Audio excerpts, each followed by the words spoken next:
yung bahay ni Ate Angie. Ha. Oo. Balik na rin natin yung bahay ni Ate Ito Angie. tayo manangalian. Hindi, di ba, nag-ano tayo, naligo tayo doon. Bahay ni Ate Angie. Ano yan? Ilog yun. Ano yun? Ano ba ang pangalan ng ilog na yung tabet? Paper tree. Paper tree. Ha?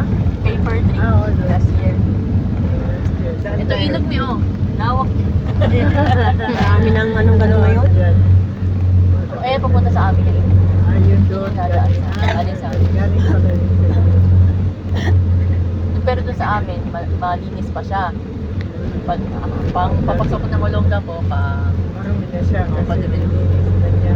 marami nang may ano, marami na nag-train. Dami pa rin pinadaanan.